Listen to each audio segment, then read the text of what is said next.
Мариновані яйця з буряком – проста, але ефектна закуска, яка прикрасить будь-який стіл. А якщо це ще з наповненням, то це вау-ефект на столі. Яйця набувають красивого рожевого кольору, ніжного смаку і легкої кисло-солодкої нотки. У рецепті показую правильний маринад, час маринування та секрети ідеального кольору без штучних барвників.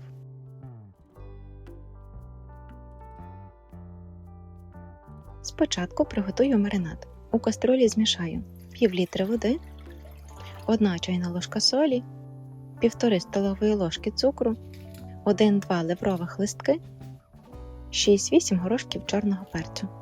Ну і за бажанням можна додати кілька зерен гірчиці і дрібку коріандру. Довести маринад до кипіння, проварити 2-3 хвилини, потім зняти з вогню і додати 80-100 мл оцту 9%. Оцет додаю наприкінці, так аромат буде м'якшим. І залишаю охолонути його до теплого стану. Тепер потрібно зварити 8-10 яєць. Заливаю їх холодною водою і варю 8-9 хвилин після закипання. Потім одразу перекладаю у холодну воду. Так жовток залишиться ніжним без сірої облямівки. Акуратно очищаю яйця. Далі 250-300 г вже вареного або запеченого буряка натираю на крупній терці, або можна нарізати його тонкими скибками.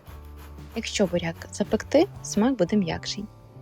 Буряк працює як натуральний барвник і фарбує яйця у красивий рожевий колір, тому жодних штучних кольорів, тільки природа. Тепер у банку або контейнер на дно викладаю шар буряка, потім викладаю яйця. До речі, якщо яйця будуть кімнатної температури, вони не потріскають під час маринування. Нарізаю 2-3 зубчики часнику і знову буряк. Тепер усе це потрібно залити теплим маринадом, не гарячим, так білок залишається ніжним. Маринад повинен повністю покривати яйця. Далі контейнер закриваю і зберігаю у холодильнику. Для рівномірності час від часу можна змінювати положення яєць. Ну і час маринування. Чим довше вони будуть стояти, тим красивішим буде зріз. Отже, запам'ятай, 6-8 годин – ніжний рожевий відтінок, 12-24 години – яскравий колір і насичений смак, 2-3 доби – глибоке фарбування майже до жовтка. Я маринувала їх 3 доби.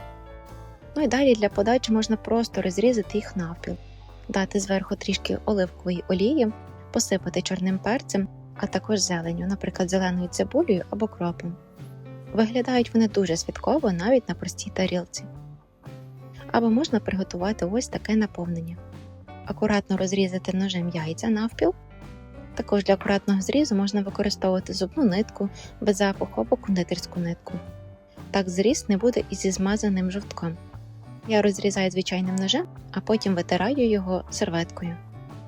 Зараз я використаю 6 яєць. Отже, 12 половинок. З них виймаю жовтки і викладаю в ємність для блендерування. Додаю 3 столові ложки консервованого тунця, 1 столова ложка майонезу, 1 чайна ложка гірчиці, перець і сіль за смаком. Подрібнюю все блендером до однорідності. Далі отриману масу перекладаю в кондитерський мішок з насадкою і викладаю у половинки красивих рожевих яєць.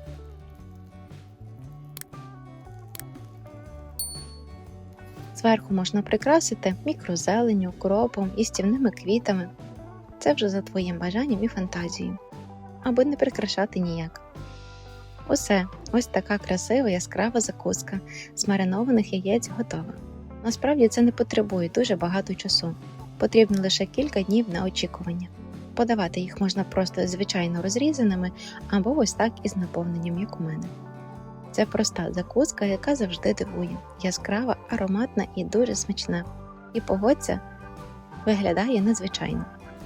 Тому готуй і ділися своїми враженнями. Смачного!